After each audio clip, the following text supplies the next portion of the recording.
Okay, simulan na po natin ang ating pagluluto. Mamarinate po muna natin itong ating karne ng manok. Lagyan po natin ng toyo at kalamansi.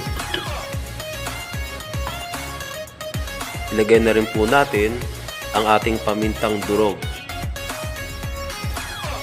At ito po ay bababad natin, mamarinate po natin ng mga 30 minutes.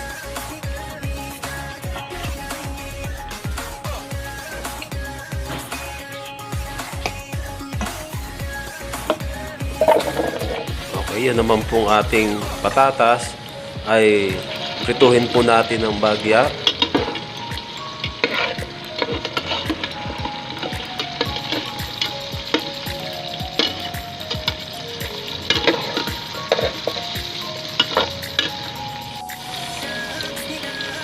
At prituhin din po natin yung ating carrots.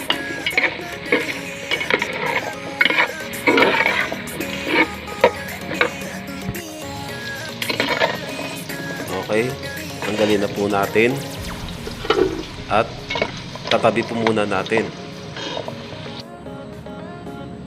Pagkatapos, iprituhin din po natin ng bahagya yung ating bell pepper.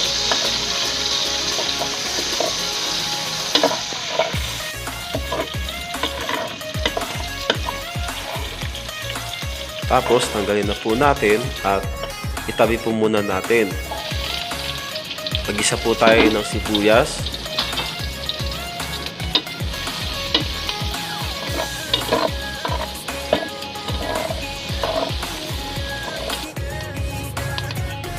Isunod po natin ang bawang.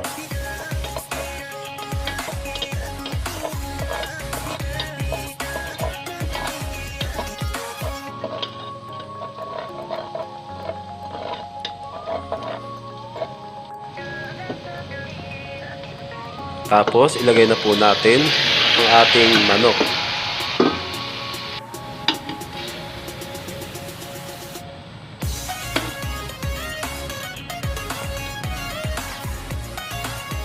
Okay, takpan po muna natin at hayaang kumulo.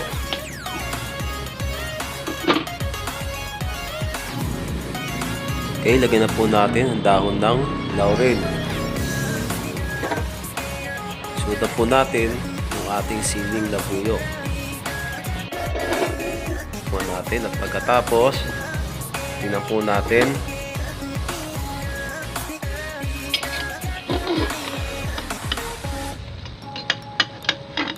ayun, medyo natutuyuan na po.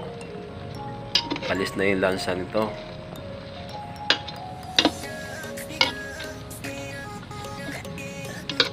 Pwede na po natin ilagay yung ating tomato sauce.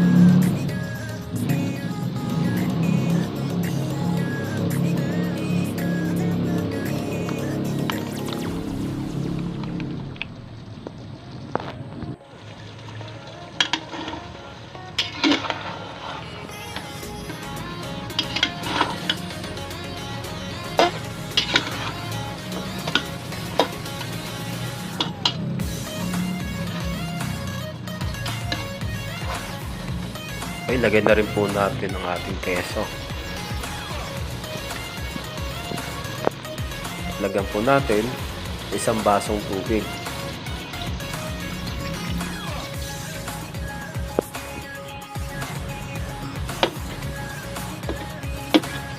Lagyan na rin po natin ang ating asukal. Takpan po natin. Tayo po natin na kumulo. Pagkatapos, lagyan na po natin yung ating mga patatas at yung carrots. Sabay-sabay na po yun.